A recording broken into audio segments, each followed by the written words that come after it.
Жер ешерде көрінбейді Паула. Бұл дұрыс орын ба? Иә, қара, крест дәл осы жерде тұр. Біз ешқашан Пеннидің қайда өнерілген бейнесін таба алмаймыз. Егер тек... Тоқта! Паула! Әбден ұмытып кетіппін ғой. Браул топқа қош келдіңіздер.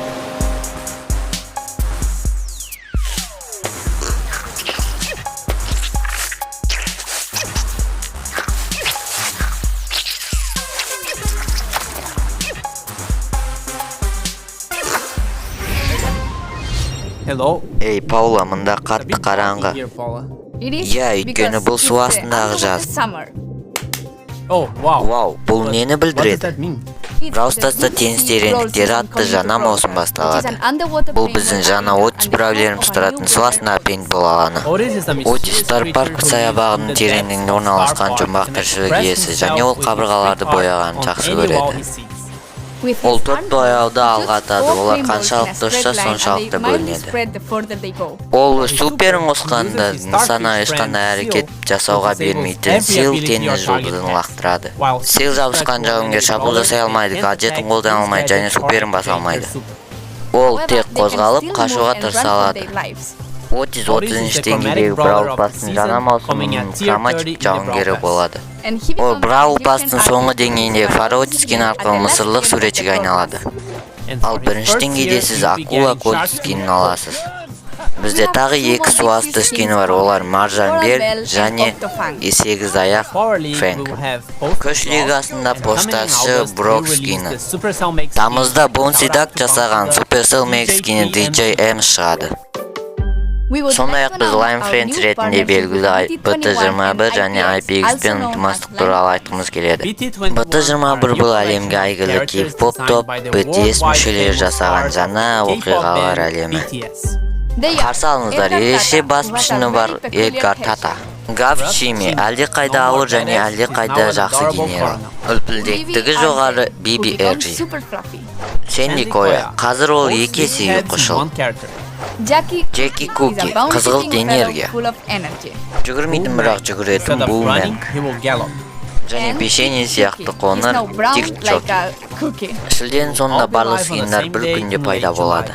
Кез келген скинді алып сіз жанына белгі аласыз және спреймен аватарды алу мүмкіндігін ашасыз. Енді зачистка мен столкновение жанкүйерлеріне жаңалық. Біз аңшылар режимін қостық. Бұл 10 жауынгерге арналған арена. Зачистка сияқты ережелері бар, бірақ столкновениенің карталары. Ережелері қиын емес, жеңілсең қайта тірілесің. Бірінші 6 ұпай жинаған адам жеңеді. Орындар матч соңында жеңілген жауынгердің санына қарай бөлінеді. Дени, сен әр апта клуб лигасын 3 рет ойнаған келе ме? Енді білемін, оны ешкім ұнатпайды. Біз апталық демалыс қосамыз деп шештік. Бірінші аптада клуб лигасы болады, ал екіншісінде клуб квесті. Клуб квесті әр 2 апта сайын қолжетін болады, және оларды өтініштерде тек қана 1 апта болады. Олар клуб лига матчтарынан оңайырақ. Сіздің клубыңыз қаншалықты көп квест ойнаса барлығы үшін соншалықты жақсы марапат болады. Клуб мүшелерінің ойнап квесттер тез орындауға болады. Марапаттар да аздап өзгертілді. Біз клубтық квест апталарындағы төменгі марапаттардың орнын толықтыру үшін клуб лигасы апталығындағы сыйлықтарды көбейттік. Енді күш лигасында жауынгерді ұсынуға болады. Жауынгерді ұсына отырып сіз өзіңіз командаласыңызға тиесілі бүкіл бравлерді көресіз, солай стратегияңызды өзгертесіз. Ұсыныстар экранда пайда болады, оларды қабылдау немесе қабылдамау ол сіздің қолыңызда. Егер екі ойыншы да бір жауынгерді ұсынса, ол жақсы идея болуы мүмкін. Біз сондай түрлі режимдар, карталар, модификаторлар болатын жаңа оқиға яшын қосамыз. Бұл құпия режим болады.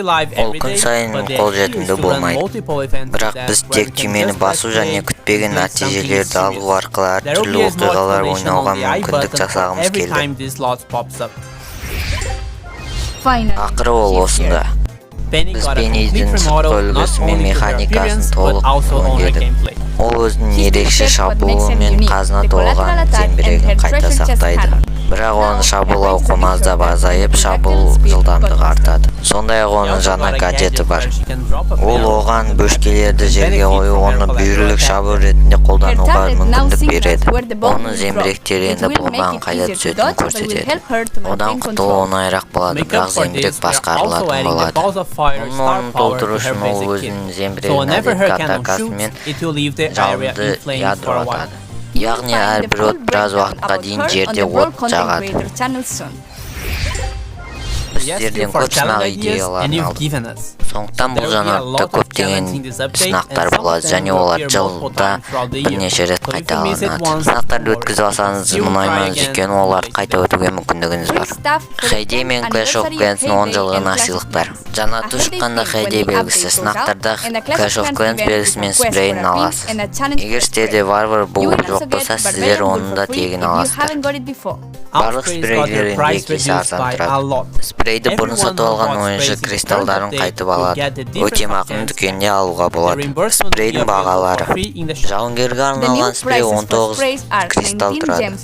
Барлық жауынгерге арналған спрей 29 тұрады. Және соңында сұрағын хабарландыру. Мазмұнның авторлары 8 аяқ фэнскенің таралуын ұйымдастырады. Немесе басқа әлеуметтік желілерде #OctoFanGiveaway деп іздеңіз. Ережені оқып алыңыз. Және Бравл авторларының сыйлықтарын таратуына қатысыңыз. Осымен бітті. Бізді көргендеріңізге рахмет. Лайк басып осы видеомен бөлісіңіз, және тіркелмеген болсаңыз тіркеліп кетіңіз. Тамыздың соңында кездесеміз. Егер тек күте тұр. Менің аяғым қысылып қалды.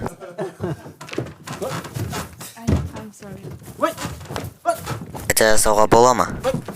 Паулы, Ралтыққа қош келдіңдер. Мен бір нәрсені қате айттым ба? Өлме. Мен бір нәрсені дұрыс айтпадым. Сенде бәрі жақсы ма? Мен суға тұншығып қалдым. Бұл су астындағы жаз. No, it's okay. And Tick Shuki is now brown like a cookie. Бұл әзір сіздерге нағанына қуаныштымын.